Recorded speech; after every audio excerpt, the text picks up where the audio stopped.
Monday. It's day 10 of my Outwitting Fear journey, understanding fear, thinking about thinking, and it's day 3 about be impeccable with your word. One of the keys with the second week of this online course when I created it is each day had probably about, I'd say, a 500 word little blurb to read.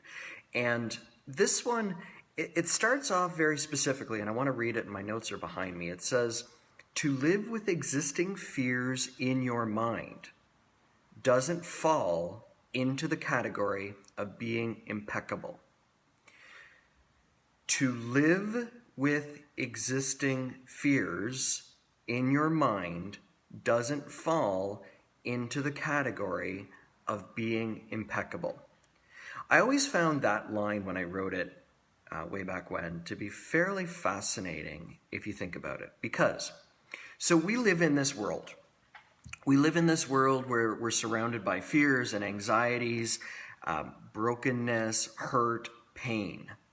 And all too often, a lot of us, and I know I was in that category myself, rather than deal with the fear, deal with the pain, deal with the anger, deal with the hurt, it's really easy to put duct tape over it, whether it's through alcohol or drugs or video games or sex or, I've seen tapping, whatever that is. A lot of people have said to me, I take essential oils because of my anxiety.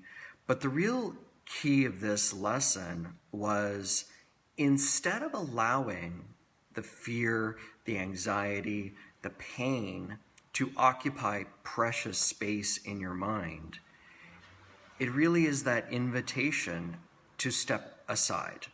Again, like Liz Gilbert would say, fear is allowed to be in the car. It's just not allowed to have its hands on the steering wheel. It's not allowed to play with the buttons. It's not allowed to play with the heat controls, but it's allowed to be there. And throughout and anyone I talk to, and especially through this course, is I don't say ignore your fear. I don't say cast it aside. It has a value. It has a purpose, but it doesn't need to occupy space. And similarly, I think of this example. If you were with an abusive partner, it's not okay by society standards to have to put up with that. That's where this concept of boundaries. These are my boundaries. So today's lesson is really, fear is allowed to be there, but it has to have a boundary. It has to say, here is your place. And one of the things that I really want to highlight is, you don't wake up on a Monday and say, by Friday, I'm going to have no more fear, or I'm not going to let fear control me, or I'm not going to let anxiety control me. I equate it to being a professional athlete, or being a musician, being an entertainer, being a painter, is it takes daily work, it takes practice, it takes that constant effort of paying attention to your thoughts, being an observer to your thoughts, being an observer to your feelings.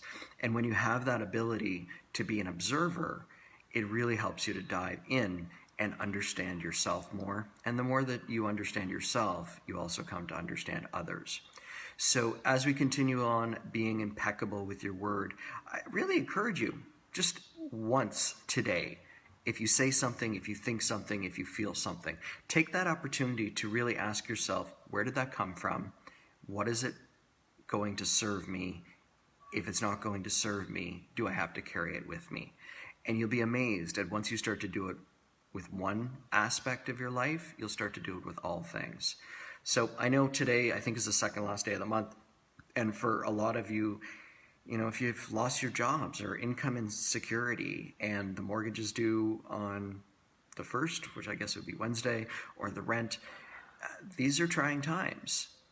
And it's very easy for fear and for anxiety to take over. But be an observer. Be an observer to your own fear.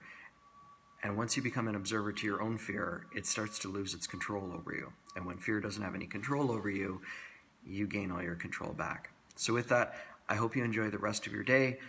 Love you dearly, and we'll see you tomorrow. Make sure to wash your hands.